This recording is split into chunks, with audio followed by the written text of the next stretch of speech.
Bubba podcast. In the house tonight, we have the core members of Team Bubba, and they are Barry Bigham, Larry Lodge, Billy Begshaw, and Steve Macy. Without further ado, let's introduce the big man himself, Barry Bigham.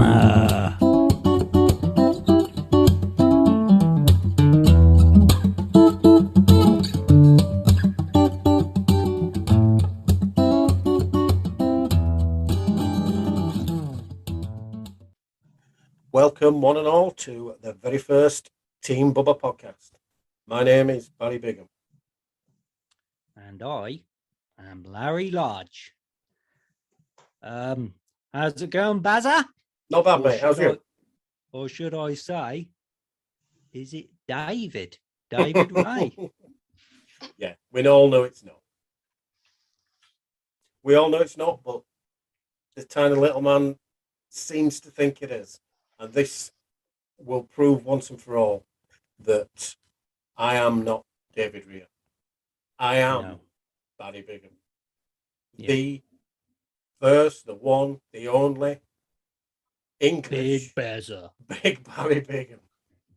So whatever anybody's been told, Barry Bigham is not David Rea. For the record, bury that from now on. Yeah.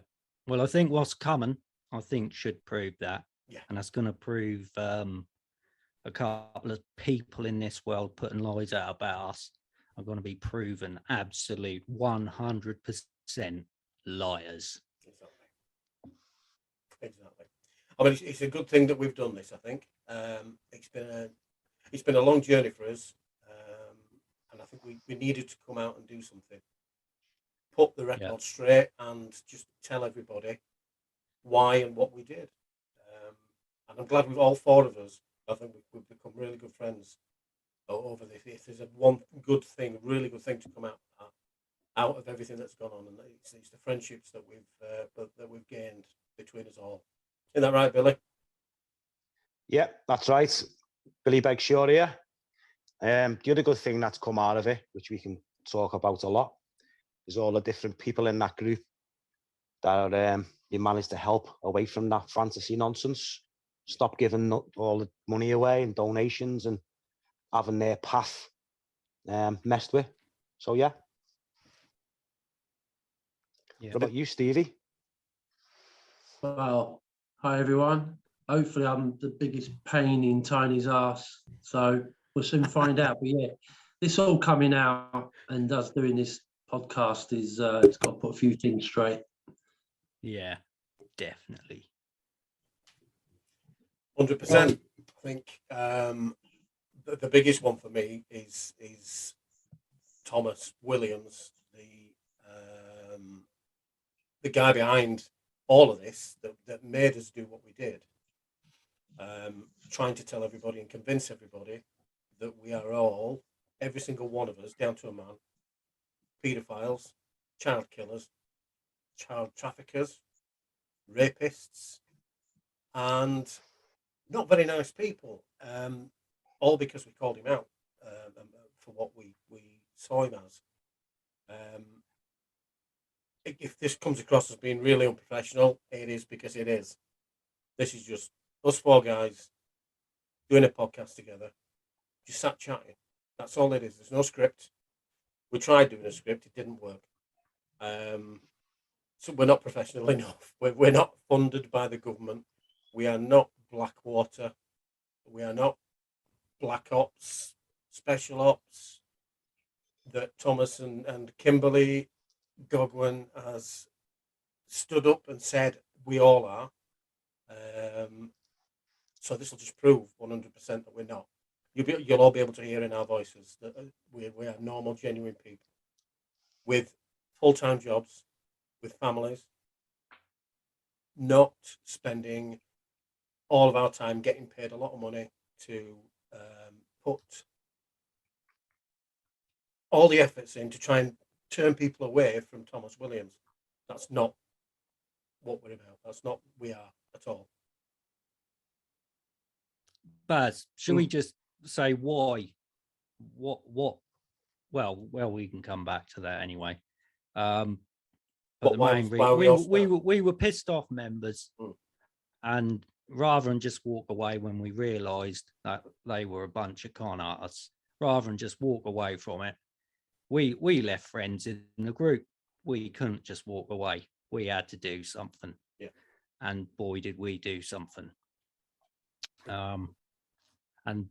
And now we're going to tell our story. We're not going to put it over a Facebook page or YouTube videos. You're going to hear us tell our story.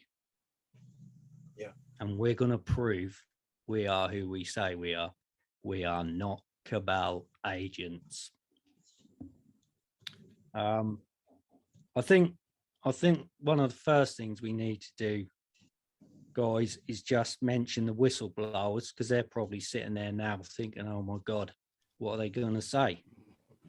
Well, we can confirm we are not going to reveal anything that we haven't already revealed publicly and agreed with them what they've told us. So your names and the information you've given us will still stay confidential. And that's really important, because we pride ourselves on holding that integrity, and if we say we're not gonna, I mean the information the whistleblowers have given us, only us four in this group have seen that, what hasn't been made public. We don't even discuss that with other Team Bubba members behind the scenes and tell them, you mustn't tell anyone that. Don't go sharing that online anywhere. If the whistleblowers tell us something and that's not to be made public, that does not leave these four walls, basically the Team Bubba walls. That was one of the first things we core set member. out, wasn't it? That's one of the main rules that we had was, Yeah. Because we didn't feel that we could do what we needed to do with everybody knowing who we were. We had to invent these personas. Everybody seems to think I'm the fat guy with the bald head.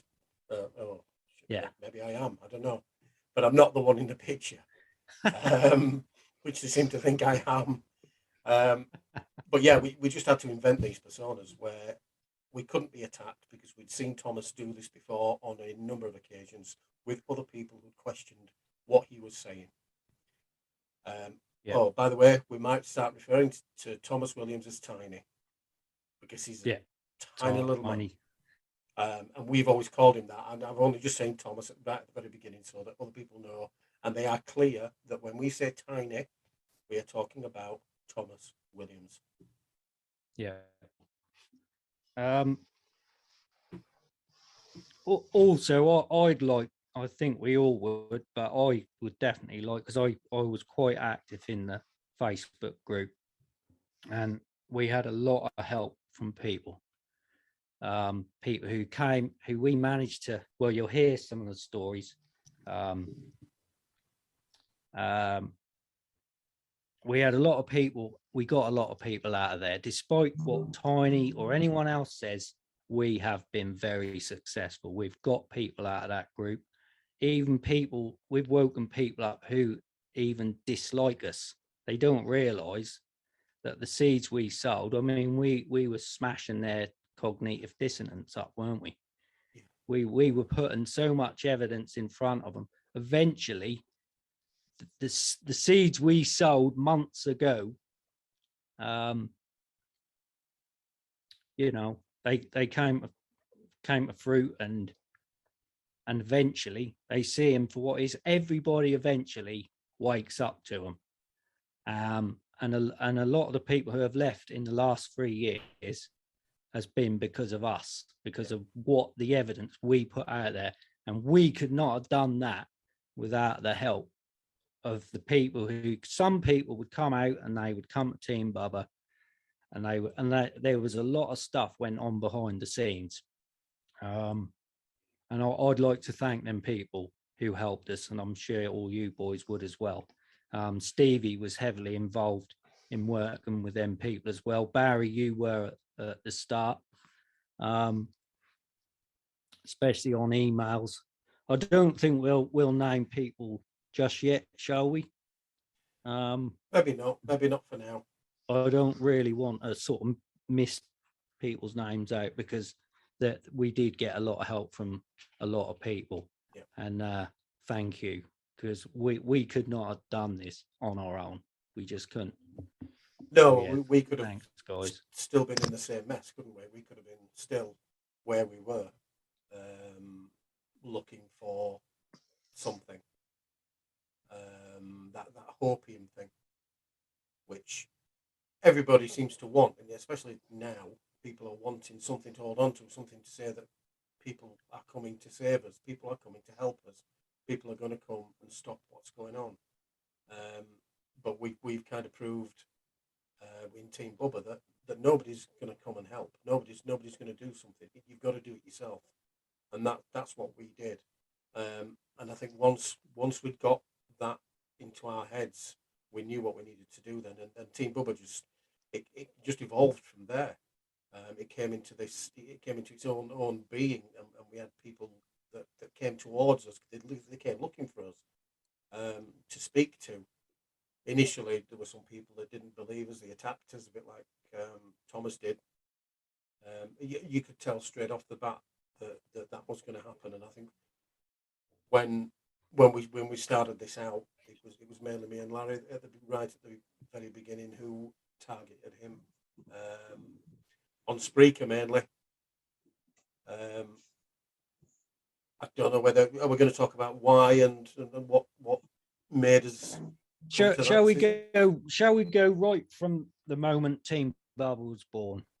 Let's start off on that message, because we had a little group together, didn't we? There were three of us. Three of us were in a group, and we were just three lads. Used to chat about anything and everything, all in THI, obviously.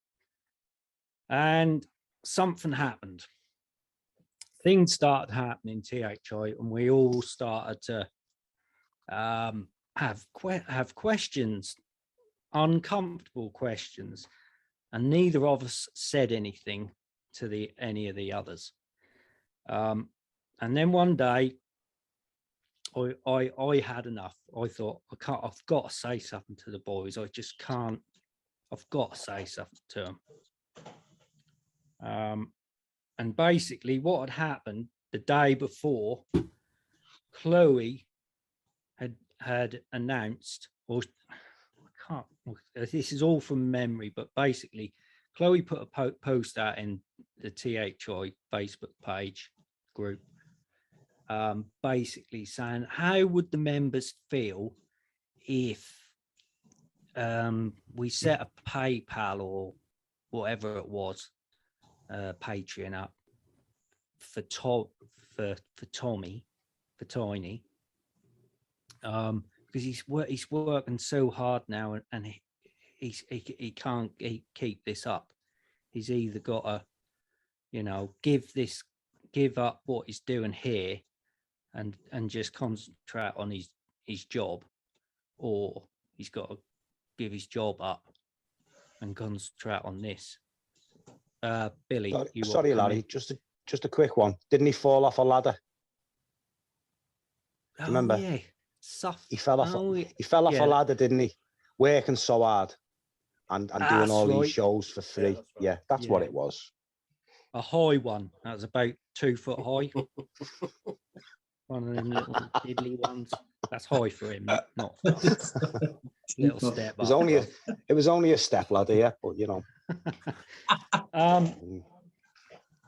yeah, so he fell from a great height, and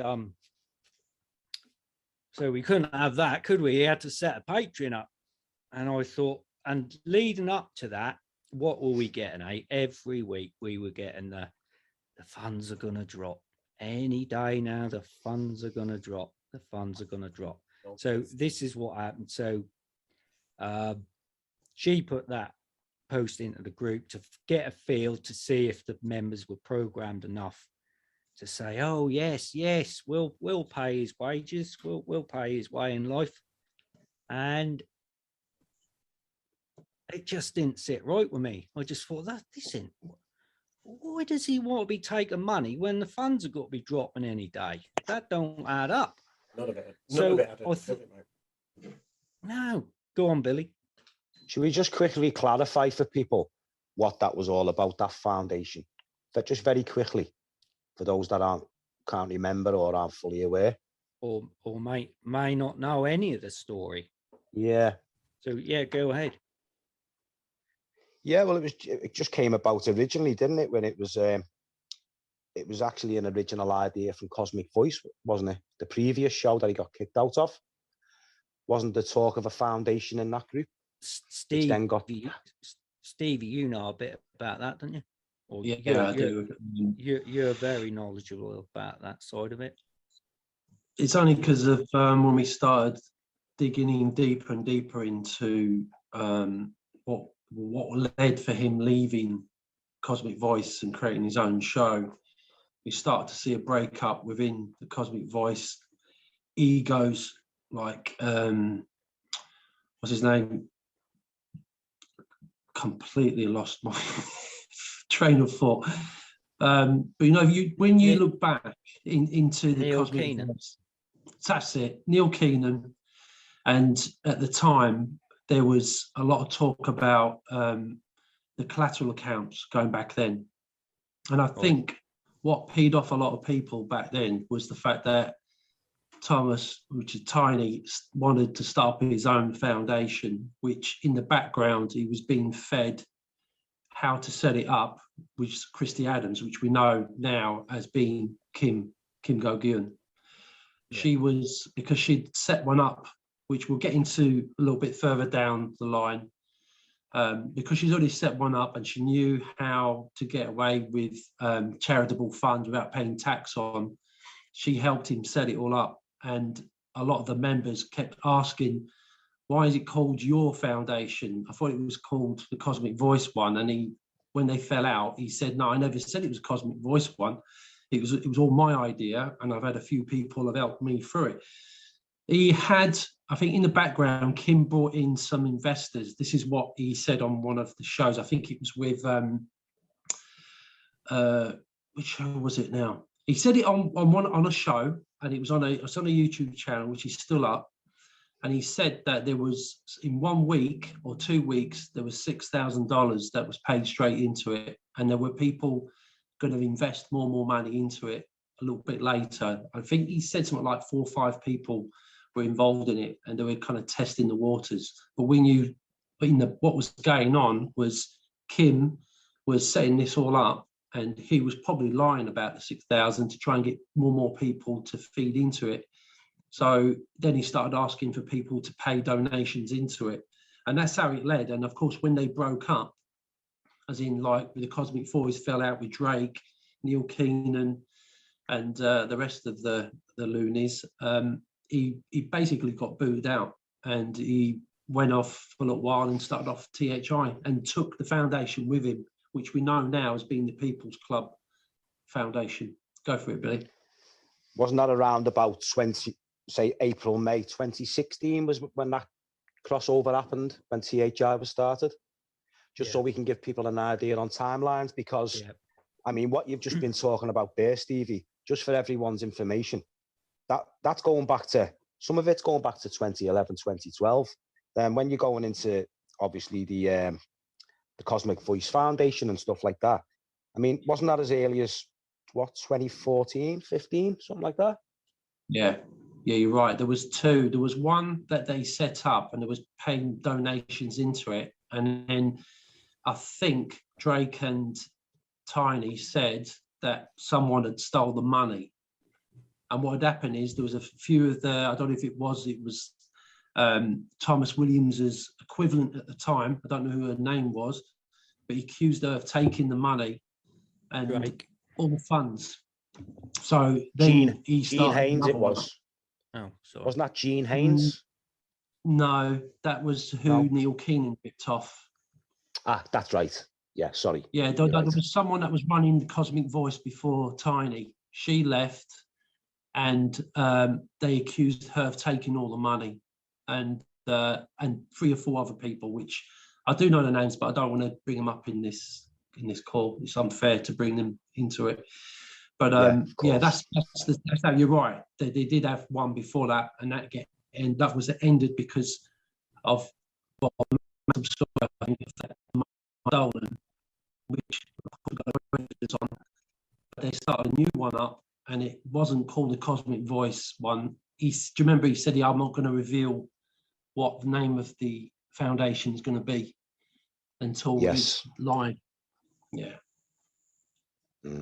Sorry, continue, guys. Go on, Larry. Shall we go back to the part where Chloe dropped the bombshell that he wants some money when the trust was about to drop? Patterns were emerging then, weren't they? That's when we started to see inconsistencies and patterns that we'd witnessed from years before. Yeah. So basically, I think that was a Saturday. I think that was a Saturday that post was put out, and I thought about it that night. And I thought, this ain't right. Something not right here. It was and the fact basically, that he'd always said that he would never take people's money or request money support from people who were, I guess, following him. And that's what made him at the time different to a lot of the others, was that everybody else was taking donations or whatever, whereas he didn't do that. He had, other ways of getting money, which, as it all came out, which was a bit of a spider's web that we didn't really understand until later on. Yeah, didn't he say something like, in quite a while, you can quote me on it, but he said something like, I live a simple life, and all I need is a little bit of money to get me by. Something like that, didn't he? Yeah, he say did, not word for word. Yeah, that is. He actually he actually mentioned, if I remember rightly, I could be wrong, it's a long time ago, but didn't he actually put a figure on it, a very low figure that he could live on weekly or monthly? It was about $2,000. Was it $2,200 a month, something like that? Yeah, I think you're right. Yeah, That's what he needed. If he could get that, he'd give his job up, and he'd have more time for THI, and the funds would get pushed through quicker, and all that. That's right, because he said it's just temporary. Do you remember? I just need it just to get me by. Yeah. Oh, yeah, it's temporary. Here we are. Yeah. What was that? 2018. So here we are. Basically, he didn't want to work. He wanted to give his job up. That's what it was. Yeah. I bet he wasn't working that hard as it was. But that's basically what it was. He just wanted to stop working. Yeah. And become a storyteller. A professional storyteller, which he shall did. we say. Not a very good one, but he did. To be fair to him, if he'd have took an honest path in life and decided to write books about fairy tales, I think he'd have done all right for himself, boys. He'd have made a mint. He would, wouldn't he? But why does he have to do what he does, though? If he'd have just written fantasy books, he would have made a fortune. But perhaps he'd get a kick out of hurting people. Well, it seems to be more lucrative than we think. Yeah, because he steals everybody else's information. He uses it. They probably want a cut of the money. And say, "Oh, I remember saying that first," because he's not the original, is he? All his content is taken from everyone else's, and there's a bit of spin on it as well. Yeah, I'm talking about the intel, Stevie. That as well. Him and Kim used to come up with every week. I mean, we'll go through some of that we'll get to it in this podcast, but it will be coming in the next one. There was some. It's all there, isn't it? Isn't it all there on the YouTube and the Facebook page? A lot of that, if you fish back. Yeah, we've got it. It can be found. Yeah. So let's just go. Let's get back to this birth of Team Bubba, because this was the moment that Team Bubba was born, basically, and it was on the 10th of June, 2018. And I woke up that day and I decided something weren't right. I was going to back away from THI and I was going to tell the boys. And I really believed that I was the only one thinking that. So basically, I sent the guys this message that day, and it goes like this: "Morning, lads. I'm not going to bullshit you, lads, and I hope after what I say, we can still be mates and continue sharing our findings in the truth world and giving our opinions on things happening, etc. As we have been this last year. It's been awesome. Right, here goes. I'm pretty much decided after the latest development in THI that I'm losing all faith I had in Thomas. Monetizing the position he's found himself just doesn't sit right with me when he claims the foundation is sitting on unlimited funds. As I said recently, I've taken a step back from the group and started looking at it from a more neutral position. And I'm looking at this like we look at the RV. Hang on. And I'm looking at this like we look at the RV. Phil's waiting for that to happen every Monday. I've been following Thomas for, I won't say how many years now. And all that time he's been saying the funds should be released any day now. And we've all been hanging on, hoping that just like the RV lot do with their RV money. I feel like we will still be hearing this same line in the years to come. 3 years later. I feel I should be a fortune teller, boys. I feel like we will still be hearing this same line in the years to come. Tank, I think we are a very long way off removing these psychos from power. I'm just not seeing the intel given playing out in real life. I wonder why that is, boys. Fantasy Island. Yeah. It appears to me the intel is being stitched into what's happening around Trump, etc. But that's just my opinion. Anyway, I won't say anymore because despite having these thoughts about it all, I do still have a lot of respect for Thomas and what he's done so far. I just really, really hope he doesn't prove me right. Oh dear. From this point forward. Yeah, you failed miserably, Tommy boy.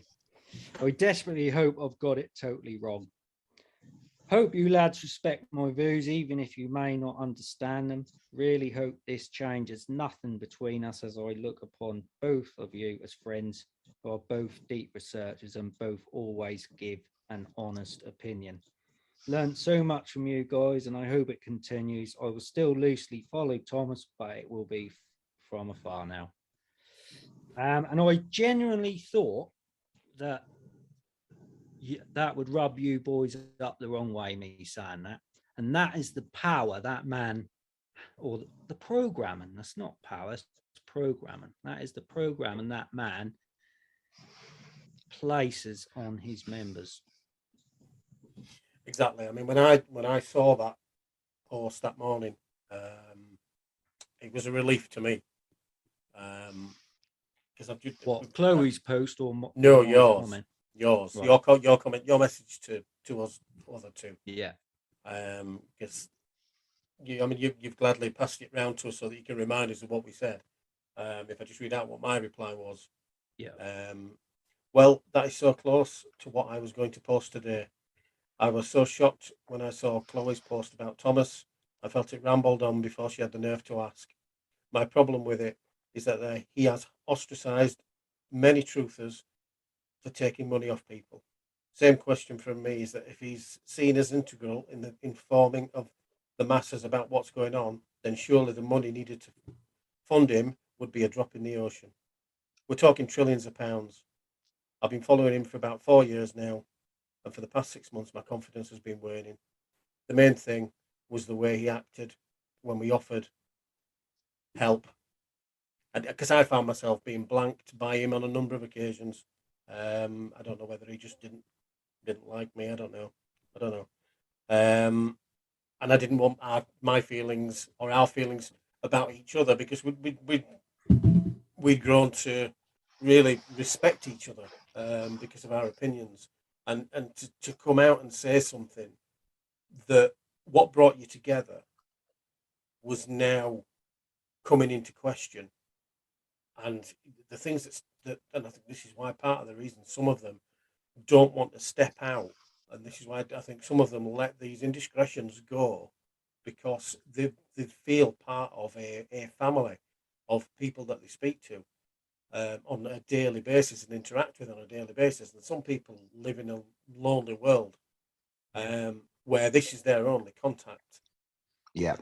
Through whatever reason, whether it's mobility, whether it's disabilities, whether it is just that's how they are, whether they live out in the sticks somewhere, they've got instant access to what they class as being friends, because online it's not as frowned upon these days as it used to be when I'm in the 50s, and I remember the first online chatting coming about, and you were all classed as being weird. I mean, I met my wife, when online dating was starting, and now I think there's so many more people that do meet online now. It seems to be the done thing these days, because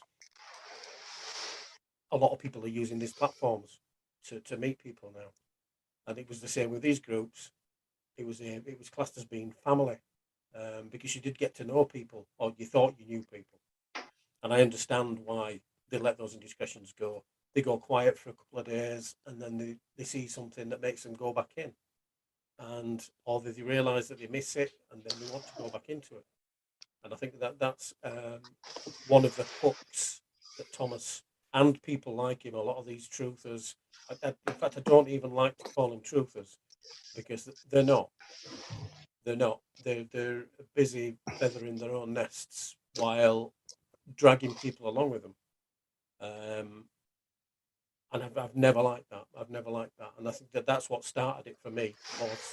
I was seeing more and more indiscretions, and more, especially when that monetary thing happened.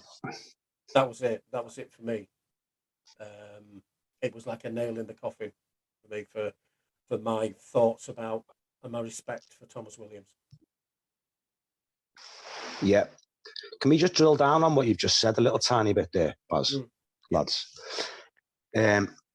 That's why we all got in that group in the first place, is because of the type of people that we all are. I'm talking about the members now, in general, not all, which is disappointing to have found out over the years. But that's where I struggled for a long, long time, especially for a little while after we had this conversation, was because you realize later on, and I have more so these days, that there's kind of levels to this, and there's people who are ahead of you. And what happens is it comes down to that person's intentions and character.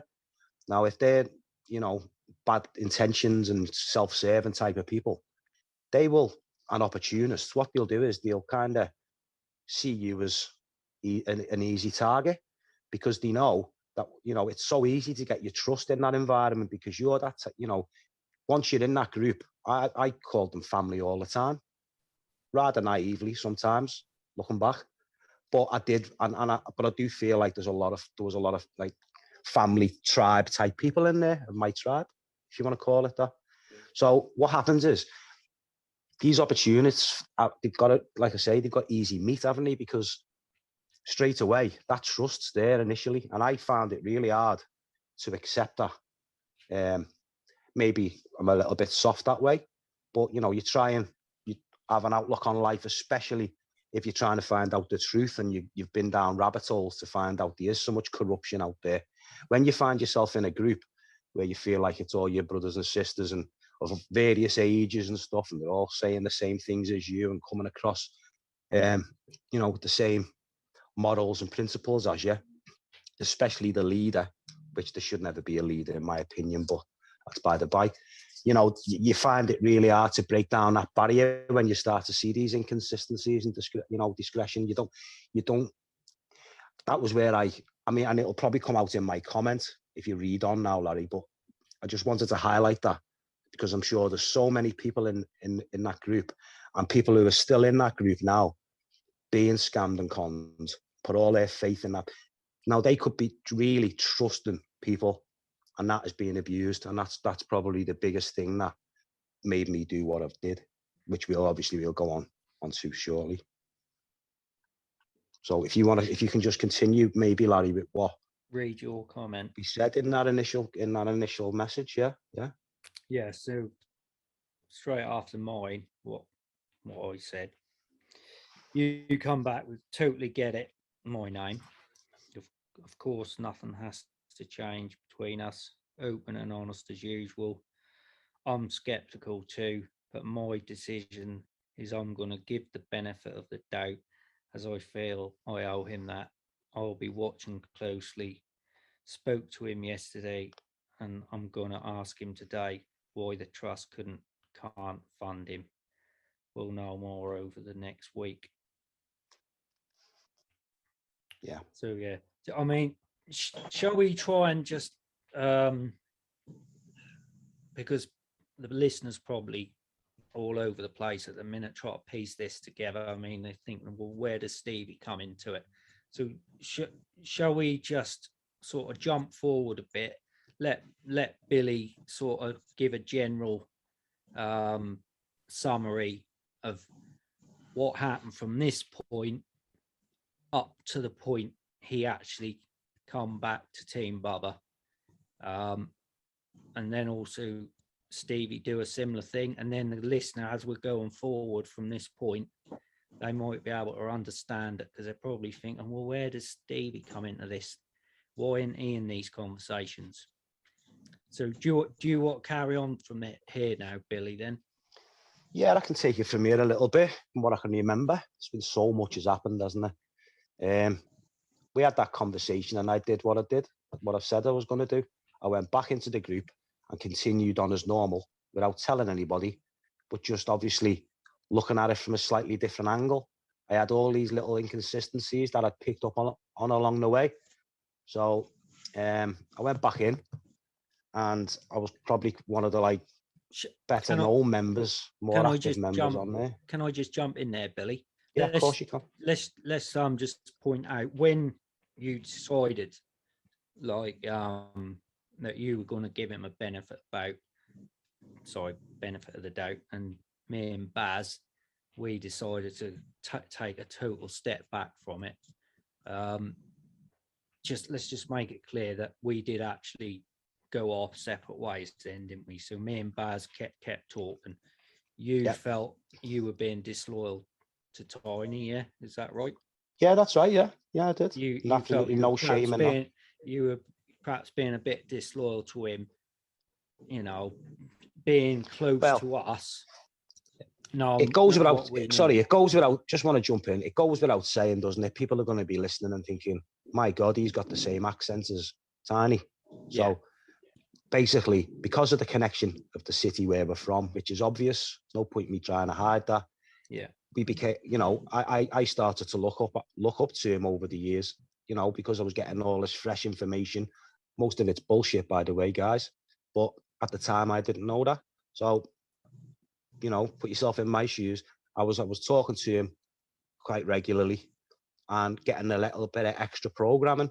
I think I was too trusting because he just came, he came across as my type of person.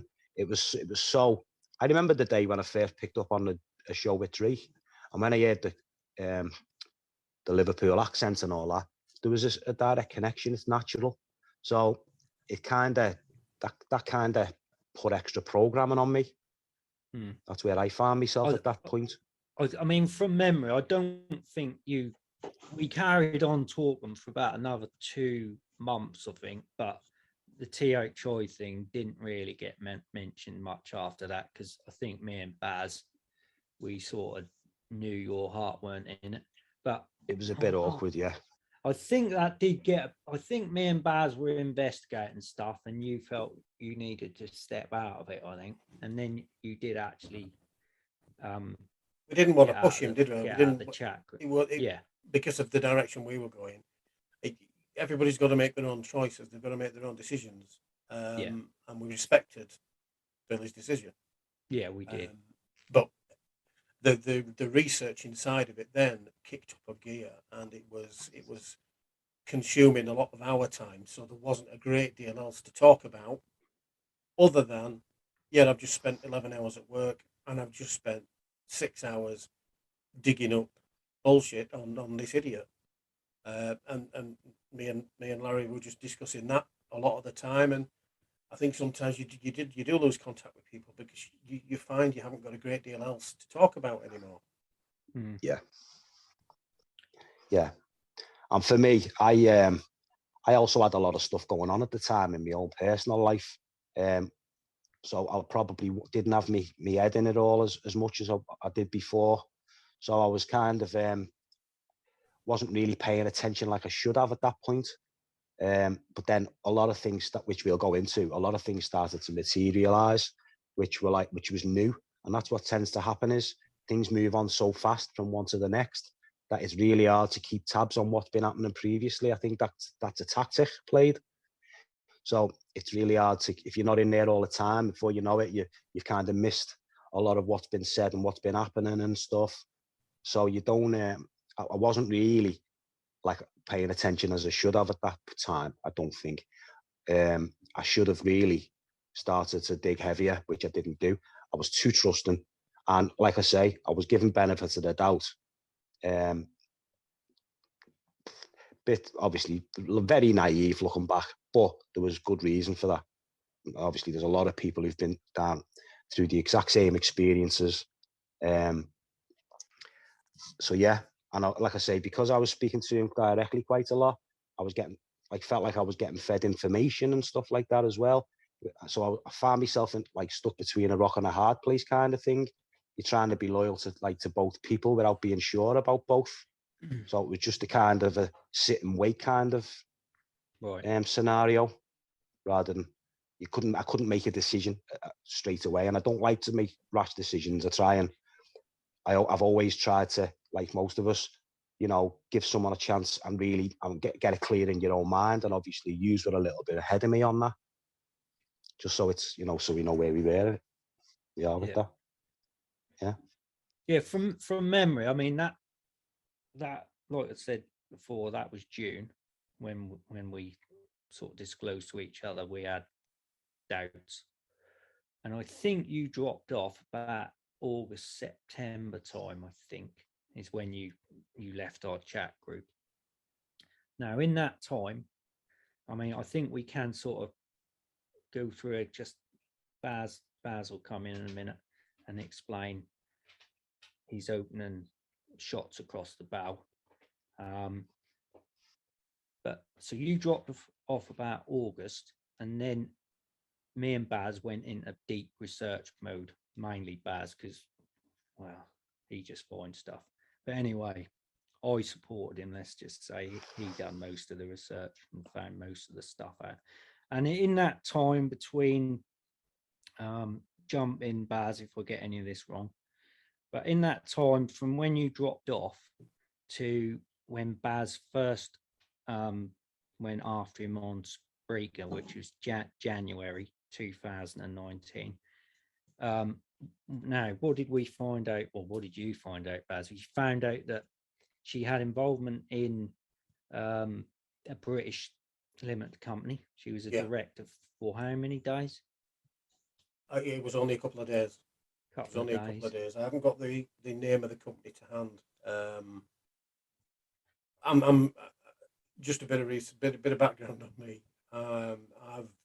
I've been into tech and computers for a long time, going back to the really old computers in the early 80s, late 70s, early 80s. And I've always had a real big interest in it, not in the programming side of it, but just in the using side of it. So as time's gone along, I've kept up with all the like protocols online, and I've used it to my advantage because it's a massive place, is the internet, and I've always thought you can find what you want. If it's there, you can find it. It's meant to be found. And there is an art. A lot of people don't understand. There is an art to getting exactly what you need from the internet.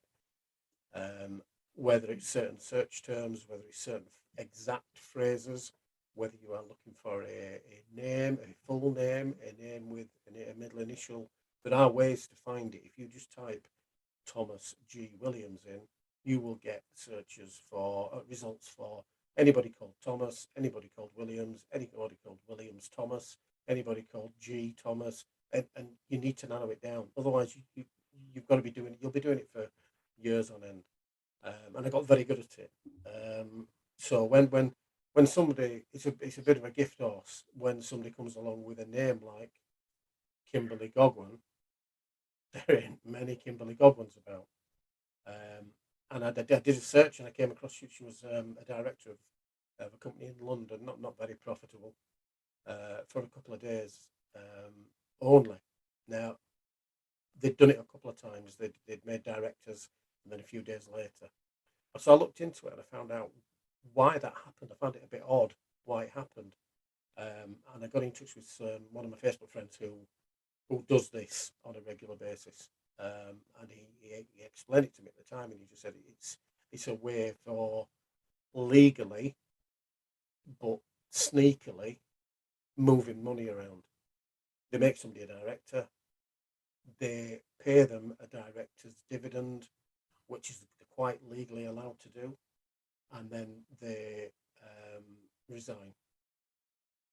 And then they either palm off the money to each other, or then whether there's an agreement that person gets to take all that cash and run off. But it's legally fraudulent when it comes down to it, and then that's what she did.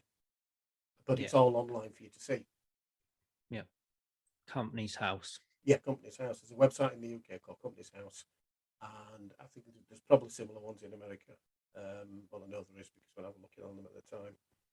But it's the one in the UK. You can see all the most of the financial comings and goings, but you can also see who are directors, how long were the directors for. It's been used by politicians and businessmen for years to launder money and make money, hide money for years. This was probably more rampant before the offshore stuff came along. But I guess maybe on a smaller scale, it works just as easy doing the UK one, which it opened up a whole new world to me. I've seen what these people get up to. Yeah. Disheartening, really, when you see that these people are meant to be running the countries, just going away from Kim for a few seconds. When you've got politicians that are hiding their financial irregularities within limited companies, but yet then standing there and telling everybody they've got to pay the taxes. Yeah. And they're doing what they're doing. And then this is how I managed to find out about Kim, because it's there if you look for it. There's so many people that are guilty of it. So many. And that's what I found so annoying. That's to put it lightly. Was that we found ourselves in it, going back to what I'm saying, but not repeating myself. Mm-hmm. We found ourselves in a group of people preparing to be the exact opposite to that. And then when it started to come to light that that's what they were all about, put yourself in our shoes, gang. Yeah. So that was one of the first things we found out. Well, that's what brought the Spreaker on, wasn't it? That was. I think we had one or two. I think we had a couple of more things in our armor before you went after him. Now I'm a bit my memory's a little bit sketchy on this one, so you might get. Stevie, are you there? Oh yeah. Although you weren't a part of this at the time, I think you know the story behind this, so you might be able to help out as well. Mm-hmm. Now the court case. She was in a court case, weren't she? She got evicted. That's with right. With her ex-husband, and he lied about what that court case was. That was one of the questions you put to him on Spreaker, Baz. Can you remember? Yeah. Because I don't know if you. Well, I think what we should do now is fast forward a bit to January, because, and well, I think David Ray needs to get a mention here as well, because he started attacking, unbeknown to us, we didn't know any of this, but he started to attack Tiny and Kim in the November. Do we go into what he's about too much, or just summarize it? What do you think, Baz? Yeah, summarise it, lads. Well, basically, got loads to get through, haven't we? I mean, from Tiny's point of view, this is David Ray's got a Whistleblower website where I think, from what I can make out, he finds people like Tiny, Kim.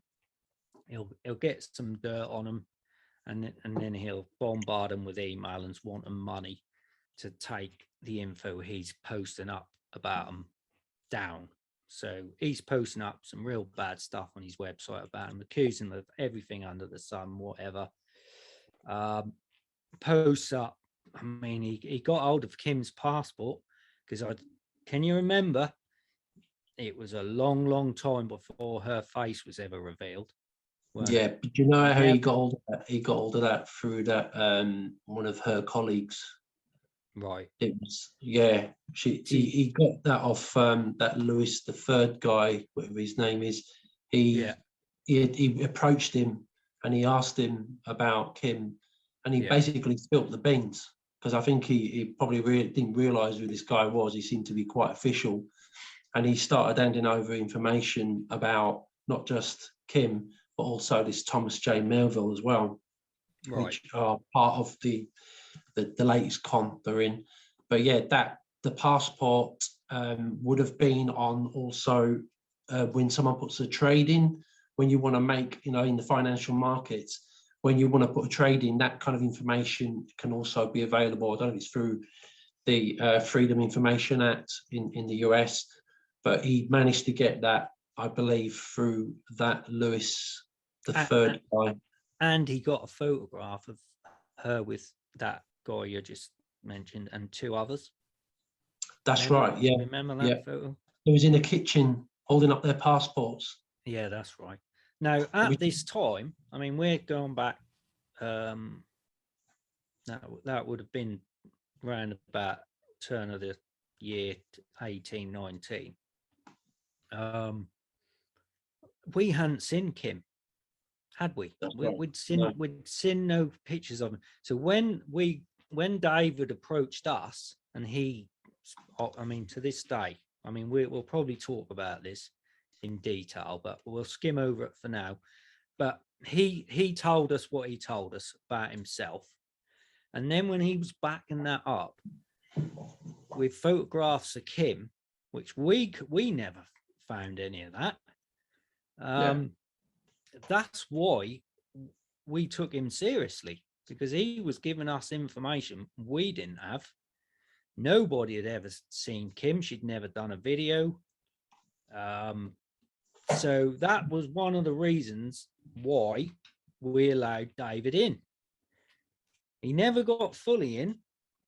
We never trusted him fully, but we did allow him. He was never in this core team. Never. He never got anywhere near that. Nobody did, other than, who's here today. Yeah, can I just say though that, Larry, do you remember Thomas was also trying to make out that David was the leader? And just to clarify, there is no leader of we're coming to that, Stevie. So that's where we were going. So David started to attack them in the November 2018, and then Barry and I, but mainly Barry, accumulated the information he'd got, which was the UK company's house involvement in a very dodgy deal in there, and this divorce thing. So basically, I think it was the end of January. Baz, well, do you want to tell the story, Baz? Are you there, Baz? But yeah. What about finding the divorce? No, Details. when you right, you got a couple of real juicy questions about Kim, and you hit him with them you kept dropping on them Spreaker. Spreaker. Yeah. Well, when the show gets put out, and he posts it up onto Spreaker, there's a chat section, and I decided to.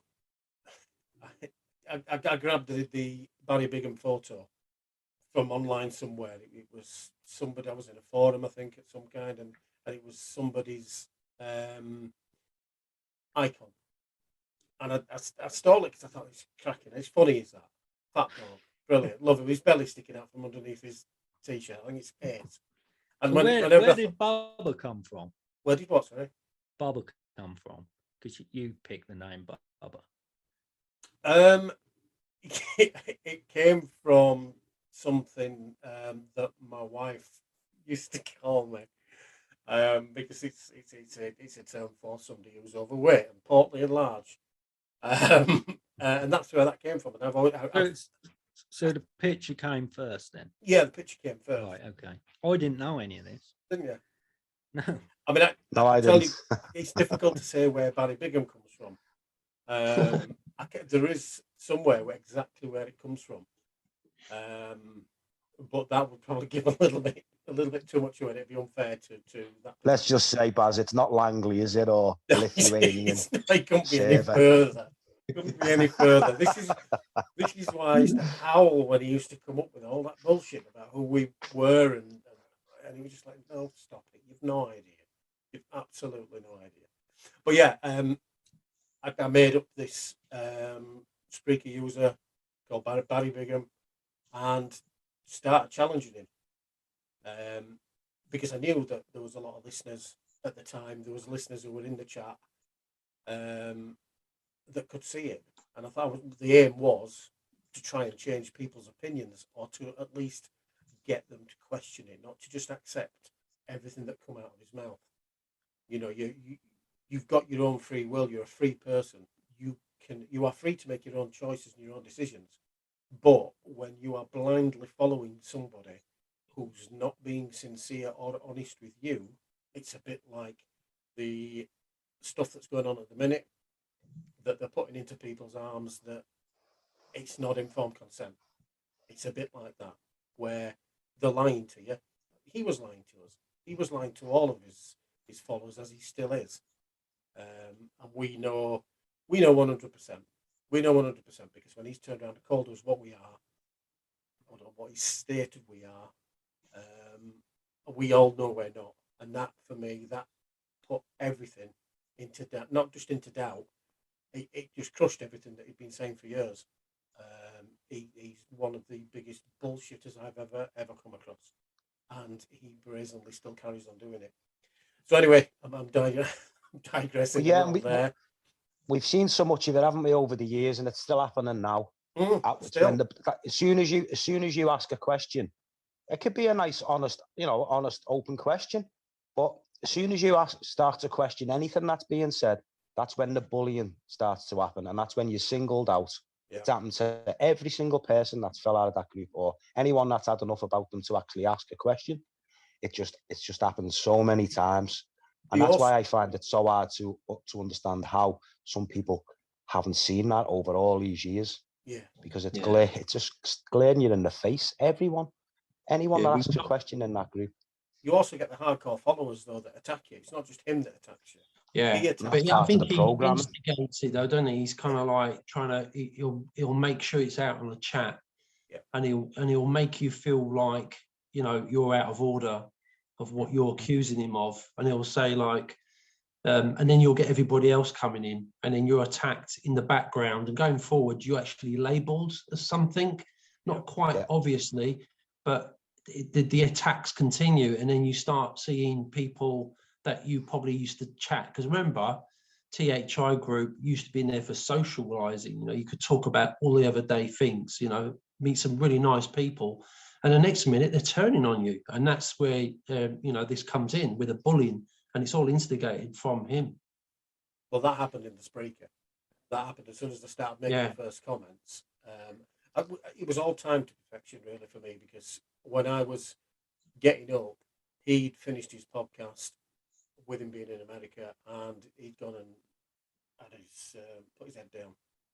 That gave me and Larry hours to come up with things so that he'd wake up to a shitstorm, because there was comments left, right and centre. There was arguments going on that were instigated by us to get people to think.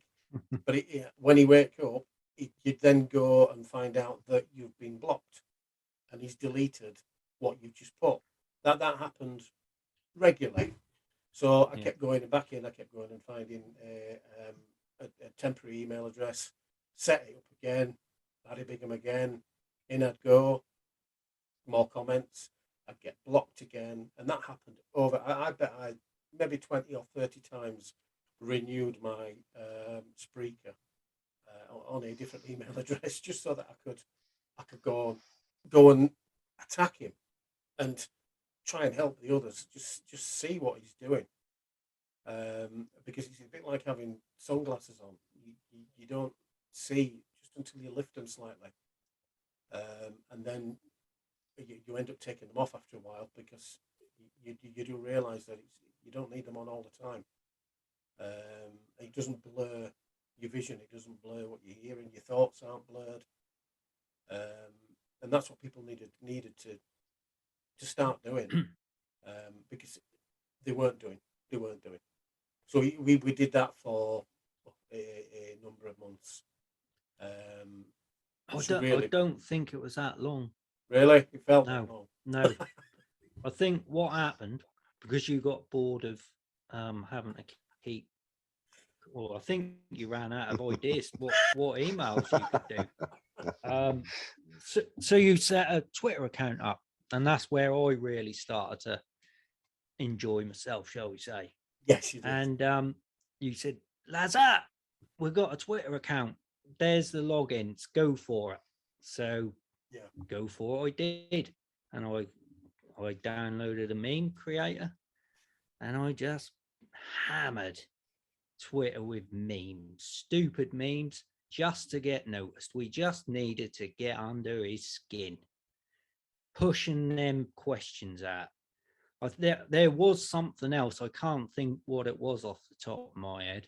There was I think there was 3 like real juicy things that we wanted it answers to. I'll tell you what we have forgot, Baz. Mm-hmm. And that is, we both said this: if he would have just answered them questions at the start and held his hands up, he might have kept us dangling a bit longer. But he didn't, did he? No, he didn't. And it was. I think we need to make the connection with David and Barry. It was just answer the questions. Stop avoiding the questions. And blocking. Yeah. Why are you blocking? I mean, he said it last Sunday. He said, what did he say? Truth doesn't run away from investigation or something. Exactly. Truth never fears investigation. Yes, that's it. He said it last week. Exactly. I mean, all he did was kept blocking you and deleting your questions. So, I mean, it got to the point where the messages, the chat part of it, looked like he'd lost his mind, because it was a one-way conversation with himself. He was really talking to me, but then he was removing the comments. Yeah, because he didn't want anybody else to see it. To block his own. But anyway, that so that went on for a few weeks. That didn't go on too long, and it was sort of halfway into that was the moment he confirmed to us he was a scam artist. And we both said at the time, now we know. And that was when he claimed that Barry Bigham was David Ray, and David Ray / Barry Bigham was a cabal agent working for Blackwater, whoever it was, he said at the time.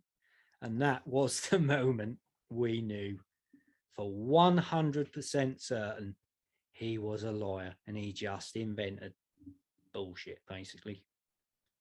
Yeah. And I think we said at the time, now we've got him. Now he's committed to that. We can come out and prove he's a liar. And we've said, nah, let's just keep this going for a little bit longer and we'll have some fun with this. And 3 years later, we had plenty of fun. We got bored. So now we're coming out. We're not going to show our faces. We're not going to give our real names because we're not in this to be a name in the alt media or a face in the alt media. We're not important, are we? We're not the important factor here. He is. And Kim is as well. Because what's going on, yeah. Also Tank Yeah. and all the other idiots that have jumped on the bandwagon and tried to scam these people as they've gone along. Yeah. So what better way than to put people off than hiding in plain sight?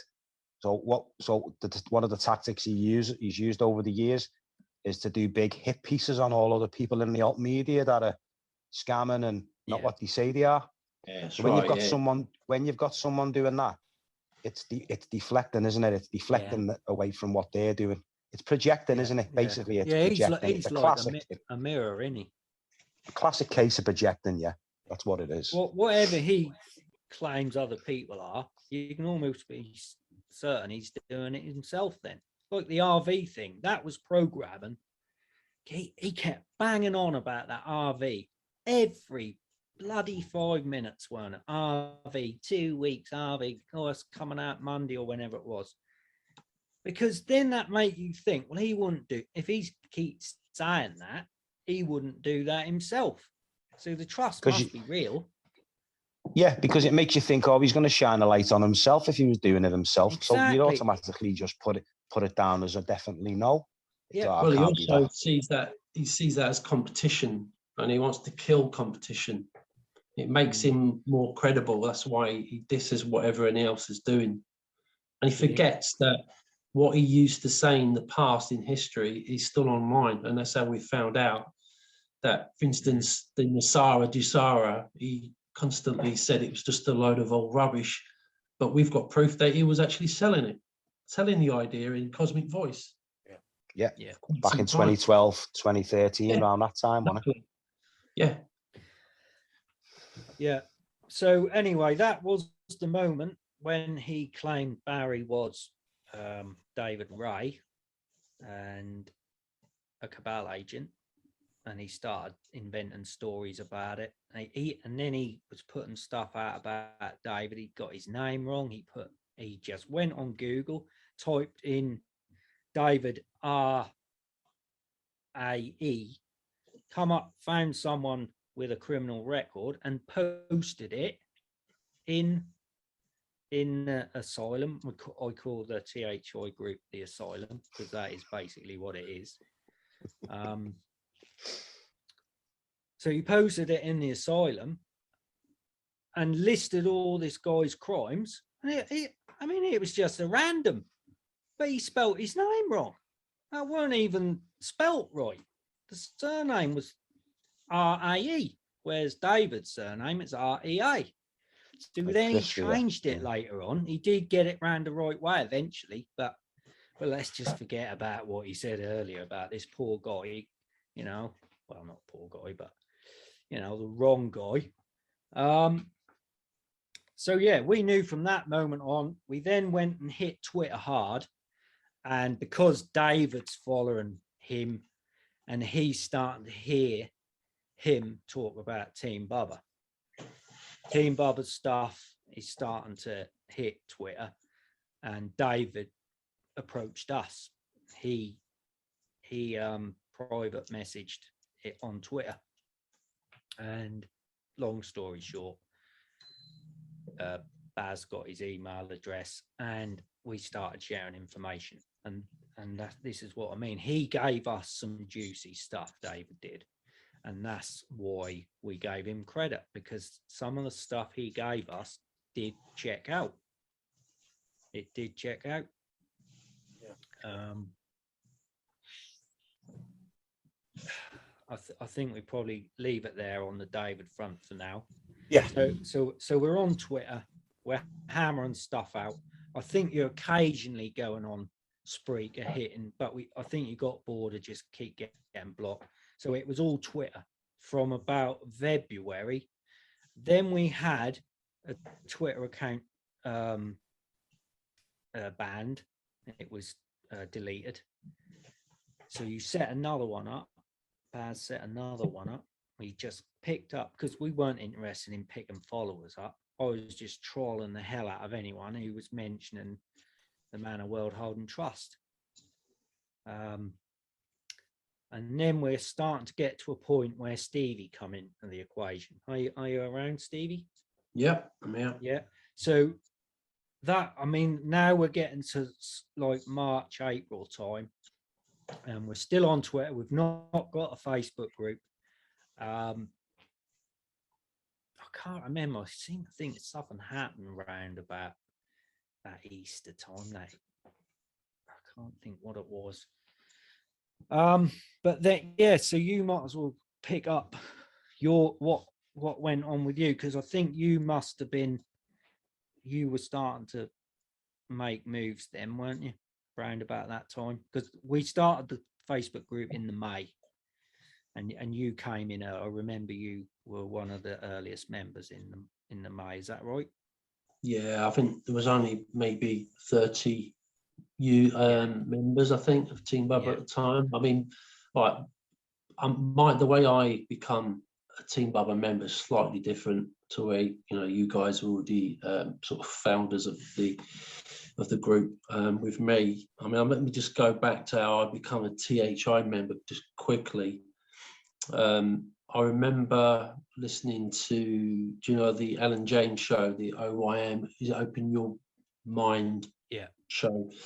And he was on there, and I thought, okay, this is a bit like what Billy was saying. You think, as a Brit, you kind of feel like, there's not many people in the truth movement that you can relate to, especially if they're Brit as well. So I got attracted to that, and I started to look a bit more into it, and I found that he had his own show. And I think around that time, he'd probably only been going maybe a few months with THI after being booted out of Cosmic Voice. And not long after that, of course, I kind of hooked into it like most people. It was only in Facebook at the time. Like with the MeWe stuff he had was a bit more interactive. There was chats, but with Facebook there wasn't. But I become very quickly like a brainwashed member, and most things he was saying, which you could look on the internet and probably think, okay, yeah, he's right about that. And he would always put things out that were already out there, but he'd have a little bit of spin to it.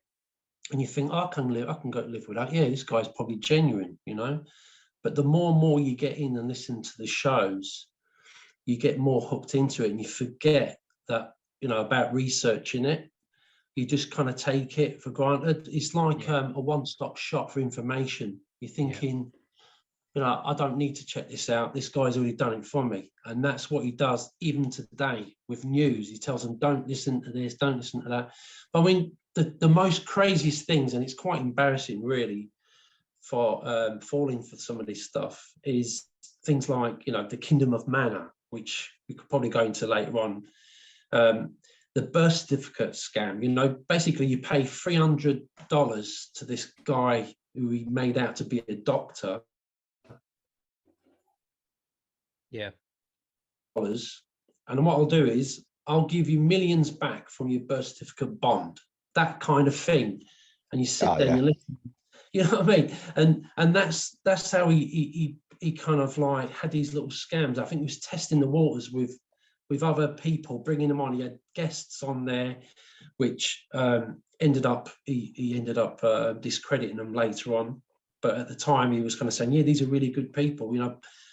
For instance, he would say, people would question it. Why is it we have to pay $300 to get millions back? And he'd say, well, because of his time.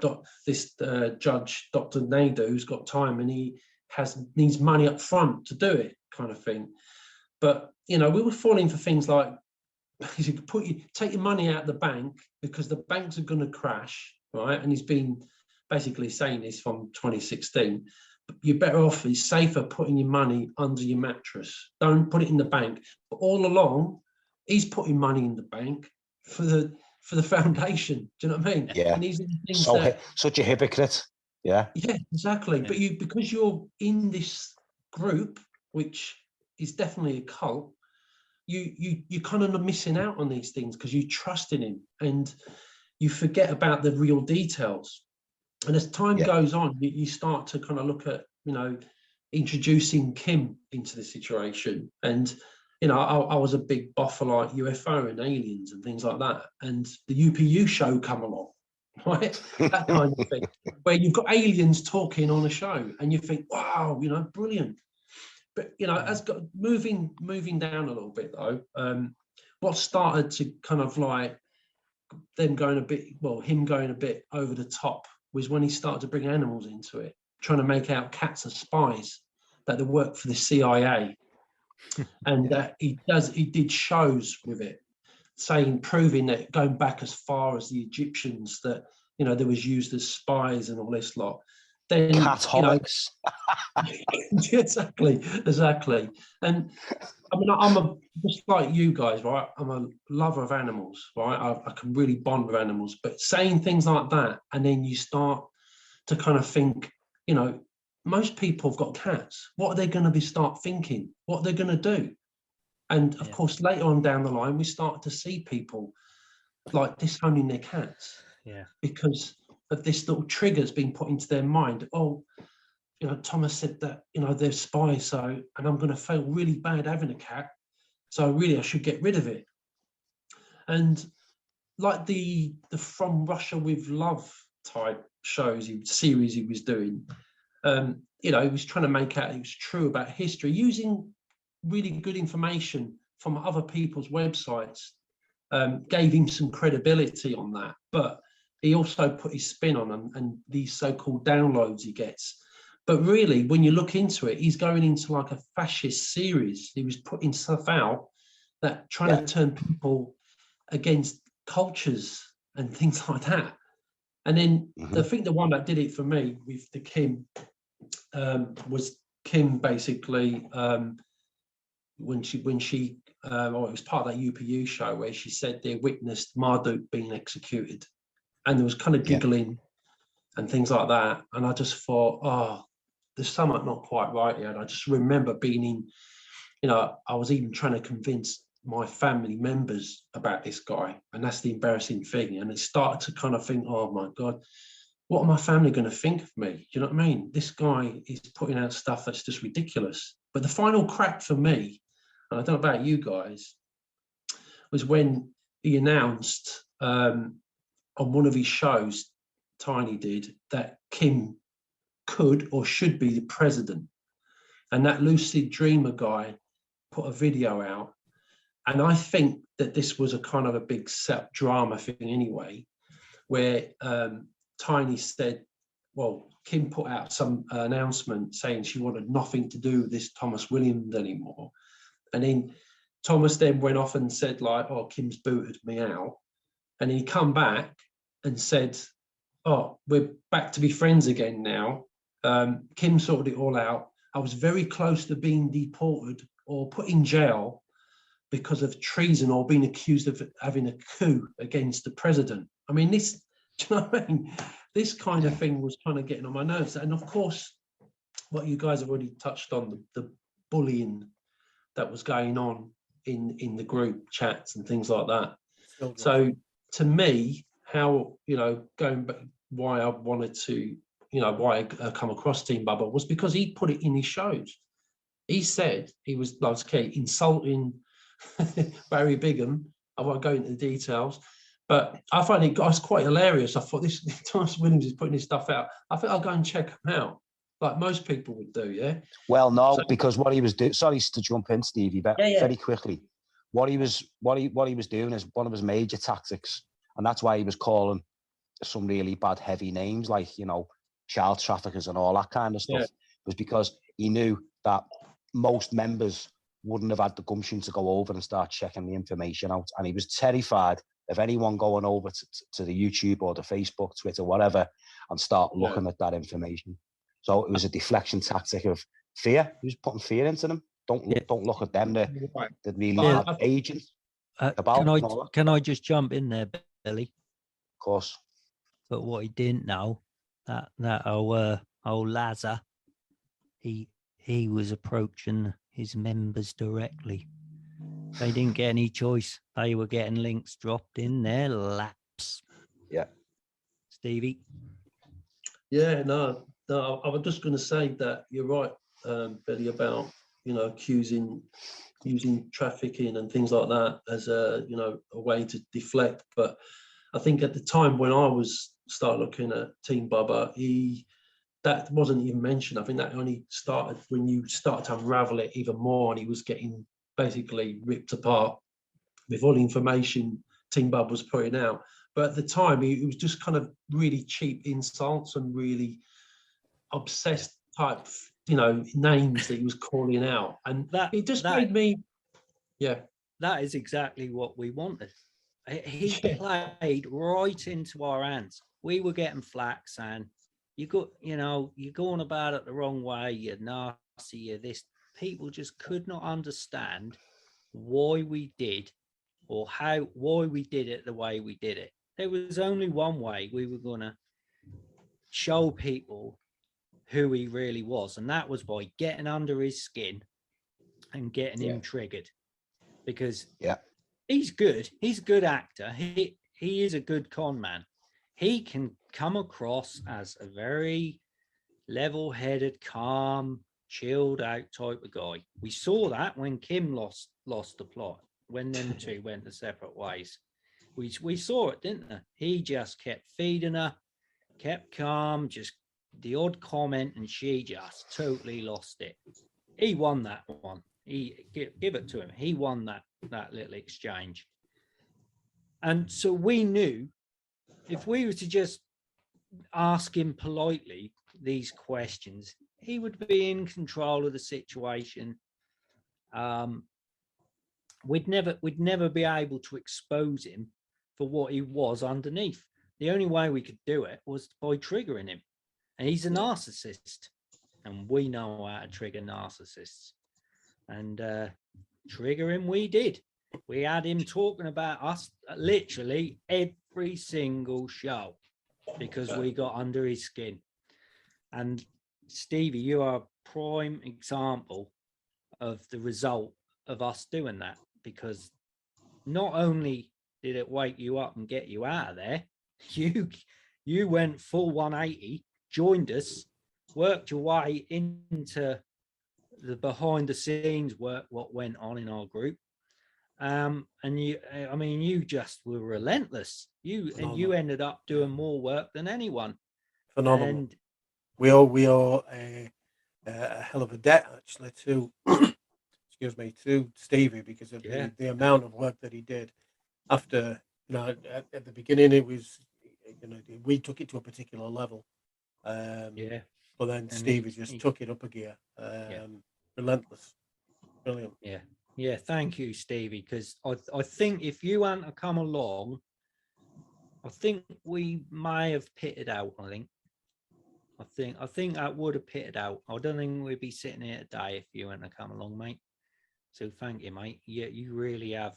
You put some more fuel in the old tank, and the old turbo fired up, and away we went again. And because it was consuming, wasn't it? It was consuming. It was because of the amount of work that we were doing. Like I say, we all hold jobs down. So doing this was all done in our spare time. Luckily, my wife understood, because she'd seen me drift away from her when I was in THI, because she didn't follow the same things that I did at the time. She didn't see what I was being told.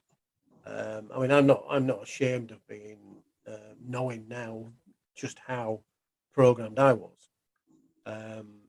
I followed him, and I believed nearly every single word that he said at one point. Because me too.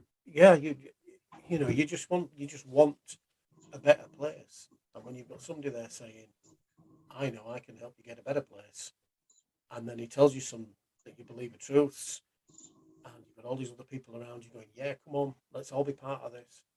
It becomes positive without realizing that the underlying current is really negative, really negative. But I know we were all taken in by it, all of us. But there's no shame in it. I mean, I still talk about it to the wife now, and she doesn't shame me about it. She just says, "I'm just glad you pulled yourself out of it all." Because it wasn't getting at the point where she would have left me if I'd have carried on. That would have been my marriage gone, and I could have blindly just skipped along and carried on following him, which I know has happened. And I remember Thomas saying under one that this could have been partly the trigger for me was that if you're with somebody who doesn't agree or doesn't see the way you see things, then leave them. They're not on the same spiritual path or as enlightened as you are. So what he was saying was making you feel that you are at a higher level, that you have processed information and you understand the world and your part in it.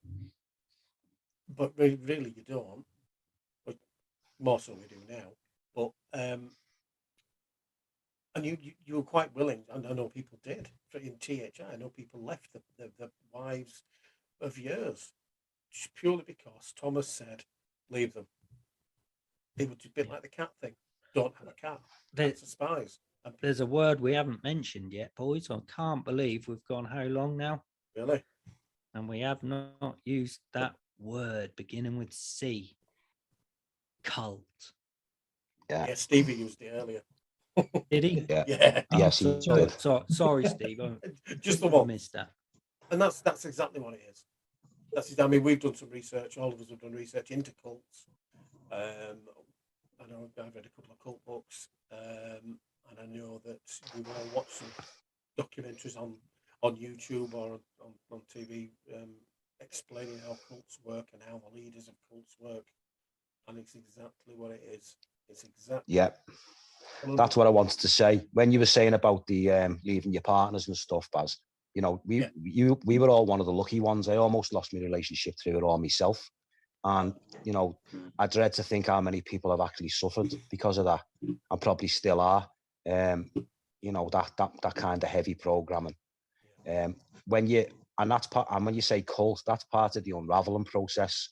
Just for those listening out there who are maybe just starting to realise or have realised and they're just trying to work through it all. Look into cults. Go and have a good look into cults, and you'll be amazed at the parallels between other cults and what's going on over there. It's exactly like you say. It's exactly the same. Bullying tactics, picking people out, and then slowly grinding them down and taking away their own mojo, I like to call it. I felt like I lost my mojo for quite a long period there. Your own. The other thing he used to say to people was, don't trust your gut feelings, because there's a link between your gut and your brain, and that can, you can have entities and stuff in there, and that's basically lying to you. Now, we all know, don't listen to that crap. We all know how important it is to have a good, strong gut feeling. That's your intuition. That's your inner tutor talking to you. Don't ever ignore that. Try and stay balanced, but don't, without trying to sound like a preacher here, it's important. Don't listen to that crap about not listening to your gut. It's so important. Go on, lads. You're on mute, Laz. He doesn't know. Larry, you're mute. I'm mute. Yeah, I'm here. Sorry, boys. Very professional list for a CIA wall, isn't it? Yeah. I got a Fisher Price microphone. That must be why. He was talking to Eric Prince there, weren't you? Right. Just coming in there. But the cult and what Billy just said. Now, I don't no, I don't think we've ever had this conversation. So I'm now going to put this to Baz. Now, when Billy come out and we got him on a Zoom call and we told him who we were, that we were Bubba, right? After that, Billy was straight back in because Billy was an original member, obviously, but he was brought straight back into the core team, which just at this time consisted of me, Baz, and now Billy. Now, I don't know if you noticed this, Baz. I probably think you did. Billy was heavily programmed for a long while. Did you notice that? Where we'd been out for 18 months. No, hang on. Yeah. I can't think how long it was. But the stuff you were talking about, Billy, you were quite closed-minded on certain things. And you'd repeat things he would say. And I'm like, no, mate, no. You need to have a look at this. The world has opened up to you now. And I don't think you realised you were doing it. Well, no, that's exactly right. I've got no shame in saying it. No, I know, because we were the same, obviously, but we'd been out so long that we'd worked through all that, and that had gone. Even went through a bit of the Q stuff for a while.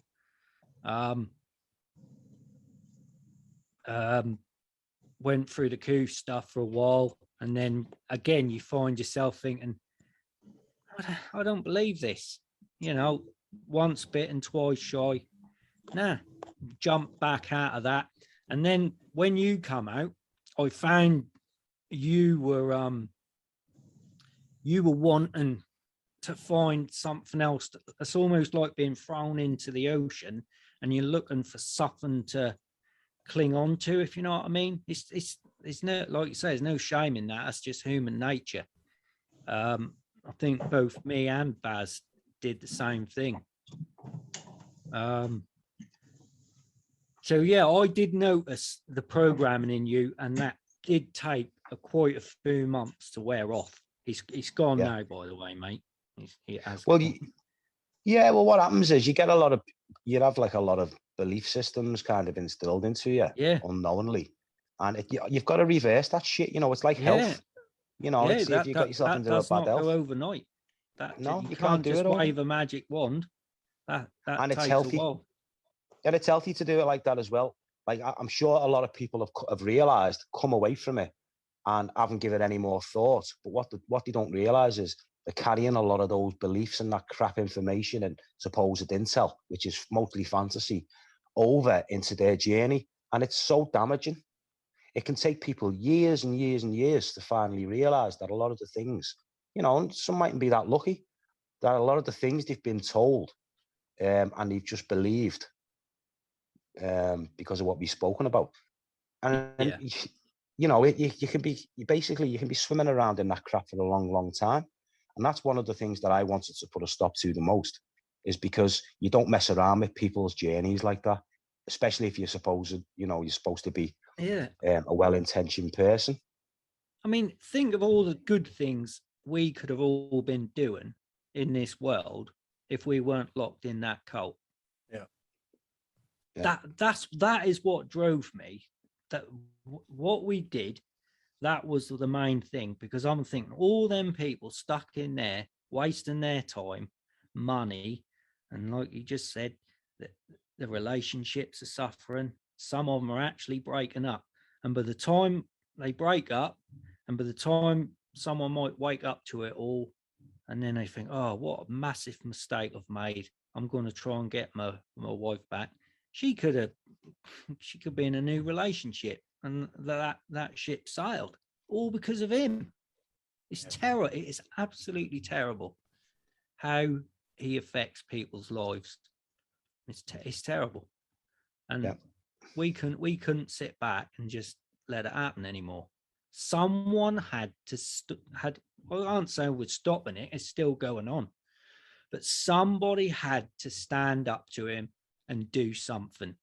And it had to be a group of us. no one person was ever going to be able to put a point across, evidence across, and the cult would listen to them. We had to do it the way we did to get listened to. Or we sort of barged away stuff through, really, didn't we? But then he would promote us on his show.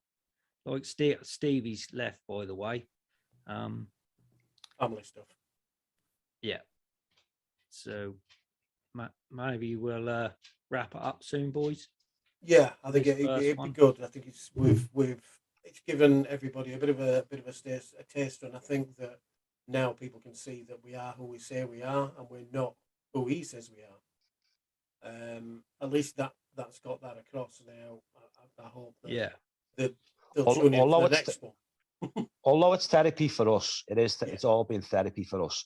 The best thing that we've obviously about it all is that we've been able to try and help other people and pull people out of that cult, which we'll come on to a bit more in due time. But yeah, a massive part of it, isn't it? Massive, huge. That's all we're interested in, and the joy and the feeling you get from seeing that happen, it's immense, boys, isn't it? From getting the messages, isn't it? From other ex-members who've come out. So many messaged you and said, "Brilliant, thank you very much." On the other hand, though, I must say that there is some that it's been a little bit, it's been hateful. People who've basically called you, told you don't know what you're talking about, or whatever their reaction is, and then that's as far as they'll go. That really hurts. But at the same time, we can't go barging our way into people's lives. We're not about that. Basically telling them they've got to do something, and a lot of people find it'll happen in due time. Some will take a bit longer. We're all different, but it has been hard to see good people in there. It's like, if you look at the reason you've got into the alt media and on all those things, it's just another form of it. It's like another level up, basically. It's another form of cognitive dissonance before you act. Like, you imagine going back to when you first woke up. You think you've broke through the barriers, and then you don't realize there's another one to go through in your way. That you go down different rabbit holes, and you can be taken into back basically to where you began. And that's where people find it hard to get the head around. And there's an element of shame in there and stuff like that. But trust me, trust all of us, once you get through that and you start to look at things clearly, things do start to unravel for you. Mm. Yeah, it's obvious, isn't it? It's beyond obvious. Yeah, it takes time. So I hope everybody's got a bit of an insight into what we did and why we did it, and that we are just genuine people. And I hope that they'll tune in for other podcasts, because I think today's proven that we've got things to say, not just about this guy and his cohorts. We've got other opinions on other things as well. And it's quite before we wrap up, should we just obviously talk about this podcast? This Team Bubba podcast is not going to be just about Tiny and Kim, and just talk about what we've got planned. Because largely we've all kind of in a way left that behind, haven't we? We've more or less done our job. I think we've helped as many people as we probably can. Hopefully this is going to help a load more out. I really hope that's going to be the case. But we've got a lot more to offer. We don't want to spend all our time. We've got our own families. We've got our own research. We've got our own paths, which is hopefully more closer to the truth now that we've been through all this crap. The things that we might be able to help people out, reversing some of that bad information and intel, supposed intel, all that crap, fantasy, and just help people come away from that and find more of a balance and be able to connect dots a little bit easier. Yeah. In future podcasts, but it's certainly not going to be revolving around internet scammers and stuff, because we feel like we've played our part. We've given everything we've got around all that, and we think we all agree we'd rather move on to bigger and brighter things now. I don't think we'll ever totally take a foot off his head. We'll keep him pinned down. I mean, I know Stevie. I mean, we've got profiles in the asylum. We ain't taking him out of there, so we'll keep an eye on him. And when something come up, we'll do what we do. So if you think you're getting away with it, Tiny, you're sinner soft. No, you ain't, mate. We're still on you. Can I just say that I have been in contact with the whistleblowers. Oh, yeah. The actual ones who know him, the actual ones who gave us the lion's share of the information at one point about all his properties and what he was doing and what he did when he was younger, and what he did when he moved into Florida. I've been in touch with them. I'm awaiting a response back, but I've asked them if they would be comfortable doing a podcast with us to come on and spill the beans. Right. I don't know whether they're going to do. The offer was there. Probably unlikely, but well, let's hope Just so. Stay tuned. Just for the benefits. Do. Yeah, and just for the benefits of other people, these people we're talking about, these aren't people that are involved in the alternative community at all. These are like really run-of-the-mill type of people who have been preyed on. Normal people, neighbor. Older people as well. You know, people of an older age. Pension funds just taken. This is not revolving around supposed foundations and trusts and all that caper. This is normal people. This is a totally different thing, but just as serious. That people have had their lives damaged by it. It'd be nice if they did. It'd be nice if they came forward but I understand that stepping forward. This is why we've never done it, and this is why we've never shown our faces and never will. But at least with the voices, you can hear us. But there is a possibility that if they come forward, that he will recognise, or he'll almost certainly know 100% who they are. Well, hopefully as well. So that's their decision. Sorry, Buzz. No, you're right. Yeah, well, hopefully as well, by doing what we've done here, we'll give people a bit more impetus to go over and start looking at the information that we've put out over the years, both on Facebook and YouTube. It's all there. And hopefully, you know, I mean, we've seen the members whittled down to nothing now anyway. It's still got really tragic over there. Hopefully some of those people will come to the senses, and we'll be able to do them a little favour as well. And then if that's the case, hasn't really got anywhere else to go, has he? You know, just stop it all now. It's over. Give it a rest and try and lead some sort of normal, honest life. I doubt it, but you know, I think hopefully we won't have to talk about it too much because, like I say, I think we've done our jobs by doing this podcast. Straight, wasn't it? It wasn't. Yeah, we just wanted a bit of closure on it, didn't we? We discussed this over and over, and the time didn't seem to be right. But we thought, you know what? We're one of the big things. We're the biggest monkey on his back, because for years since we came out and started doing what we were doing, he has done nothing but slate us, and the constant thing that he said initially and still does, but then Kim said it was, and this is meant to be the woman who is in control of the world's finances, who has a quantum system computer which can track everybody and anybody on the planet. They didn't know who we were, and they were saying that we were paedophiles, child traffickers, murderers, when they had absolutely no idea who we were. And they've said that for years. So now he's in a bit of a sticky position now, because what does he do? Does he say, I knew who they were all along? Or does he say, no, they were liars. All of them are liars. Well, it's going to be interesting just to see what he does here. Yeah. He won't hold his hands up, will he? Never happened. He's made himself look a fool. He's narcissist. He can't handle the fact that some of his members have basically done what we're done. He can't entertain that. So yeah, he's going to come out some crap, isn't he?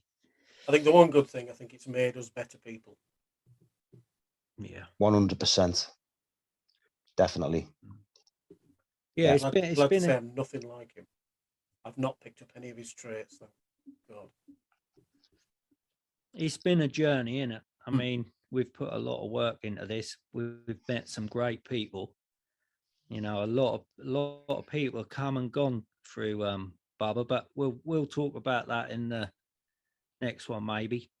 Because Well, like Baz said at the beginning and all, you know, just wanted to second, because I think you did say thanks, Larry, as well. I didn't say it. Just would like to say thanks to everyone that's played a part and helped out behind the scenes.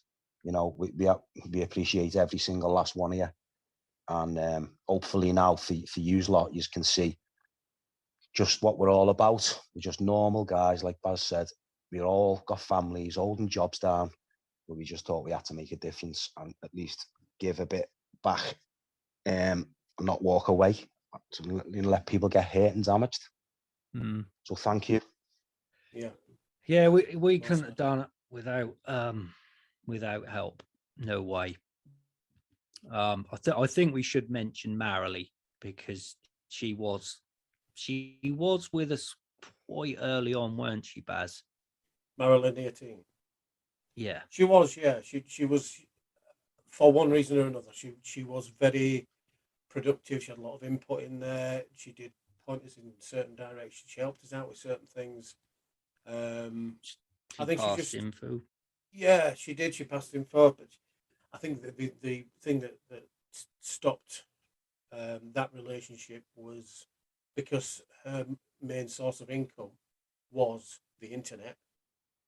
She tried to piggyback off Team Bubba, and we have always said, unlike Thomas, that we're not in this for anything. We're not in it for nothing. The only thing we want out of it is to help other people and to help ourselves be better people. And that's it. Nothing else. We don't want money. We don't want anything. Nothing. It's never been about that. And unfortunately, she needed that money to be able to live her life. She, don't get me wrong, she wasn't loaded. She isn't loaded, from what I can gather. She just makes it enough to get by. But to not inform us that that's what she was wanting to do, I thought that was a bit disrespectful to us, and she knew our feelings about it. And unfortunately, it ended where we had to shut the door in her face to a point, and basically closed her down and didn't speak to her again after she did what she did. But we all have our reasons. It was a difficult thing, but there's one thing you'll get from me anyway. Is warts and all. I'll never hold back. I've always worn my heart on my sleeve. And if somebody says to me, "Why did that happen?" I'll say why it happened, because that was my feelings at the time, and that's how I came to the decision that I made at that time. And I think we all understood, and we all knew that wasn't the way forward. It was other people were trying to take Bubba into a different direction when Team Bubba was not about them. It wasn't about us. We're just, I don't know, how do you refer to it? Are we just captains of a ship? Are we just steering this ship at the time to a destination where we all kind of wanted to go? I don't know. We just had one big goal, didn't we? We had one goal, and it was the most important thing, and that was to help as many people get out of that cult. Yeah. And heal. Without and any egos. Without any egos, you know. Yeah. If we had egos, we'd be going under our own names. You know, we'd be out there. We'd have our faces on the internet trying to lap it up. We don't give a shit about that. All we were interested in was getting the job done. Yeah, but she was invaluable. You know, I can't say that she wasn't. Oh yeah, I mean she was more of a much more of a positive than a negative in my eyes. I mean, Absolutely. I mean we. She was struggling with where she was living. She was living out of the car. So I get it. But yeah. I just had to sort of. I mean, that did turn to shit a bit when I say the end. I mean, I still go in the Facebook group, but us three backed away from that group about over a year ago, didn't we? We hadn't really been in there much. Stevie's just been ticking that over. Yeah. Posting putting YouTube videos. Stevie, I mean, we haven't really done much. I mean, we still keep an eye on the asylum and maybe pass stuff to Stevie if he miss it. But actual productive work, like making videos, post memes, stuff, interacting with members, Stevie's been doing all that for the last year. We're just been sorting out or doing stuff on something else which is going on in the world at the moment. We're sort of been distracted by that. Which has been hard because obviously the world's been thrown into a free fall. We've had all this happening over the last nearly 2 years now. You know, at some point something had to give, and we felt like we'd given a lot. We've all got to look. You know, you've got to look after your charity begins at home. Let's say you've got to look after yourself as well, haven't you? You've got families to look after, and when it's impacting on that for no real benefit, you know, it comes a point where you say, okay, and you've got to focus on things in front of you. We've only all got so much that we can give spare time wise. So and hopefully people will see that in future podcasts. I still think maybe the next one we should. There's a couple of things I think we should cover, which I think we really should be looking at that UPU show with the alien voices and the kangaroo skin. We should cover that, but I don't think there's going to be much need to drag Tiny and his circus along any further with us. No. Once we've done that. No, like you say, we don't have to. Sorry, Lloyd. Sorry. Just go through the rock hard evidence. Yeah. The stuff they just can't justify or get themselves out of it, basically. Like you say, kangaroo skin, the UPU show, and I'm sure there's a few other things. Just go through them. We'll explain how the investigation into each of them, how we did what we did. Just paint a picture of how we did it, how we found things out. We're gonna reveal it, how we found things out. Obviously not reveal any names and information, because the other thing is we are sitting on a lot of information that we've never made public. Yeah, we are. Because the whistleblowers who have come forward, they've told us stuff, which they've asked, you know, please don't share that publicly or with anyone else. So the only people who know the information are us four, and we will never reveal that. So we'll try and get that done in the next one. Then we don't really want to take it into a third one, do we? No. No, we've had enough time spent on him. We've got plenty of other stuff to talk about now, haven't we? Yeah, absolutely. But moving forward, the main thing is that we've popped our podcast cherry, and I think that was the main hurdle that we needed to get over. It's been fun. It's been enjoyable, boys. I've really enjoyed it. I'm a little bit dodgy at the start, probably. I think we'll all cringe when we listen to it back at the start, but that's been many a shit podcast. Yeah, we won't be the first, and we won't be the last. Nah. So what were we saying about some stealing other people's ideas? We should have called this From Bubba with Love. What a brilliant name, Billy. That's what we'll call it, shall we? Yes, let's call it that. From Bubba with Love podcast. What about that? Brilliant. Sounds good to me. Right, I think we should wind it up, boys. Yeah, okay. Thank you for listening. If you've sat through this for the whole length of it, God bless you. And I hope you come back for the next ones, because we're not a bad bunch, you guys, and we've got some good voices and some good opinions, and we hope you've enjoyed it. Yep. Cheers, bye. Love you all. Bye. Ciao. Ciao.